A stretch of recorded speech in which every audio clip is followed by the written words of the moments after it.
नमस्ते मित्रों।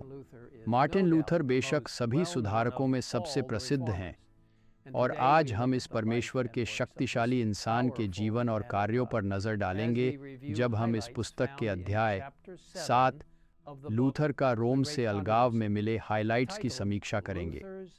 आप इस पुस्तक की निःशुल्क प्रति को इस स्क्रीन के नीचे दिखाए गए URL पर जाकर डाउनलोड कर सकते हैं।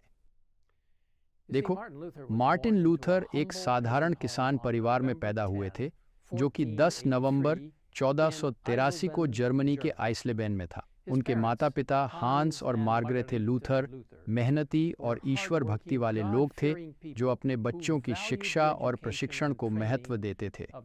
बचपन में लूथर अक्सर अपने पिता को अपने नाम से प्रार्थना करते सुनते थे, जिसमें उन्होंने यह प्रार्थना की थी कि वह प्रभु के प्रति सच्चे रहें और एक दिन उसके सत्य के प्रगति में सहायता करेंगे।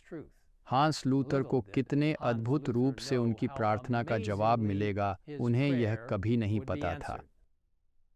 देखो, मार्टिन लूथर एक मेहनती छात्र थे और जब उनकी उम्र 18 साल हुई तब उन्होंने एयरफर्ट विश्वविद्यालय में प्रवेश किया, जहां उन्होंने अपने अध्ययन में उत्कृष्टता प्राप्त की।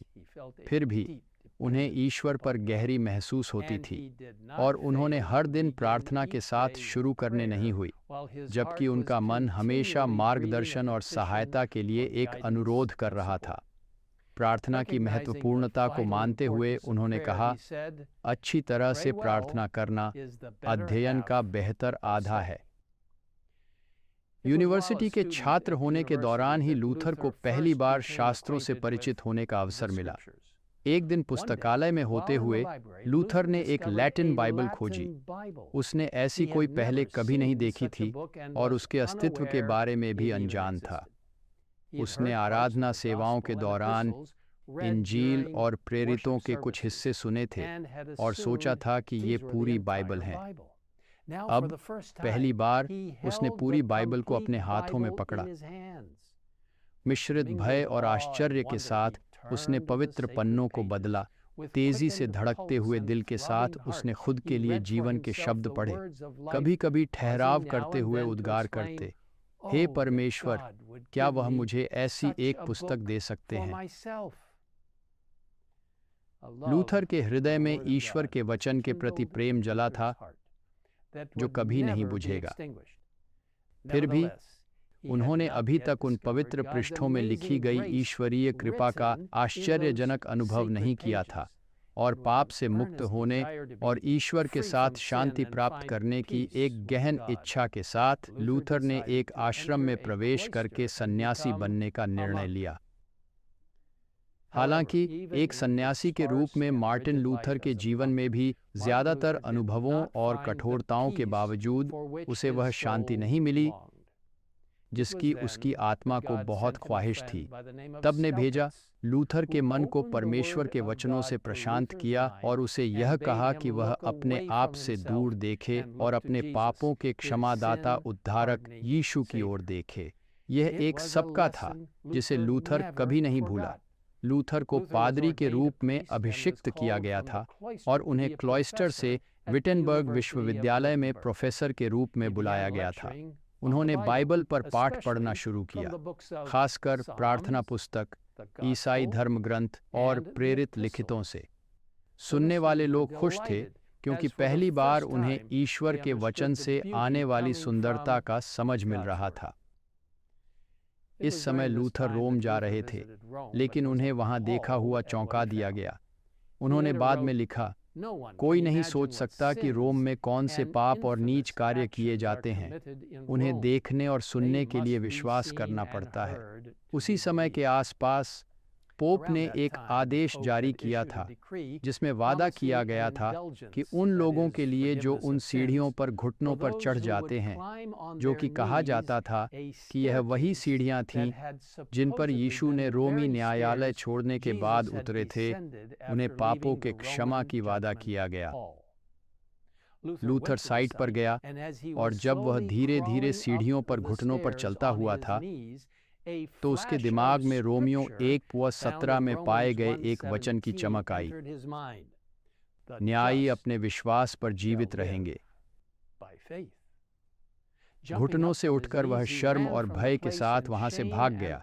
उसने कभी पहले किसी भी तरह से मनुष्य के कर्मों पर भरोसा करने की भ्रांति और मसीह के योग्यता में निरंतर विश्वास की आवश्यकता को देखा।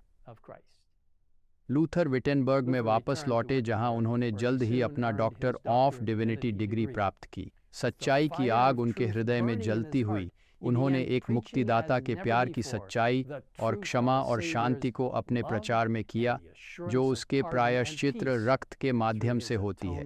उन्होंने सीधे रूप से रोम और प्रायश्चित्रों की बिक्री के खिलाफ बोला, कहते हुए कि ईसा मसीह की कृपा खरीदी नहीं जा सकती है, यह एक मुफ्त उपहार है।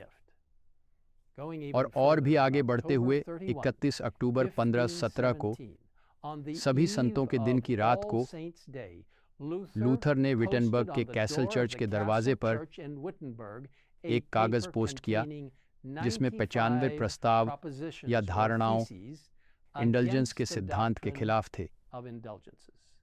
इस साहसिक कार्य की खबर साथ ही 95 प्रस्तावों की जलती हुई गाड़ी की तरह जर्मनी और उससे आगे फैल गई, जिससे रोम को भी गुस्सा आया।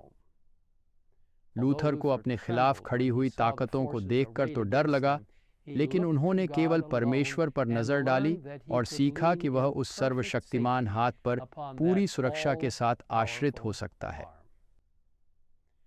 और मित्रों, आज हम भी परमेश्वर के शक्तिशाली हाथ पर पूरी सुरक्षा के साथ आश्रित हो सकते हैं, उसके वचन पर विश्वास करते हुए और उसकी शक्ति पर निर्भर होकर।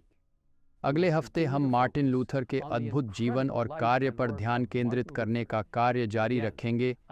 और फिर से मैं आपको, यदि आपने अभी तक नहीं किया है, स्क्रीन के नीचे दिखाए गए URL पर एक मुफ्त प्रतिलिपि डाउनलोड करने के लिए प्रोत्साहित करता हूँ। मैं आपसे अभी प्रार्थना करने के लिए आमंत्रित करता हूँ। स्वर्गीय पिता, हम आपका धन्यवाद करते हैं कि आपने मार्टिन लूथर को धर्मशास्त्र के शब्दों से प्रेरित किया, जिसे उन्होंने शब्दों के पठन से समझा कि धर्म के अनुसार जीने वाले ही जीवित रहेंगे। सच्चाई का पूरा प्रभाव क्या है, उसे समझने के लिए मार्टिन लूथर के माध्यम से धर्म ग्रंथों को सामान्य व्यक्ति के पास पहुंचाने में मदद करने के लिए आपका धन्यवाद। और अब प्रभु, हमें इन आश्चर्यजनक शक्तिशाली वचनों का उपयोग करने में सहायता करें, जो आपके पवित्र वचन में उपलब्ध हैं। उनका उपयोग करने में हमारी सहायता करें, क्योंकि वे अभी हमारे लिए उपलब्ध हैं। इस प्रार्थना में हमारी बात सुनने के लिए धन्यवाद। हमें आप पर और अपने पवित्र वचन की सच्चाई पर ध्यान केंद्रित रखें। यीशु के नाम पर हम यह पूछते हैं, आमीन।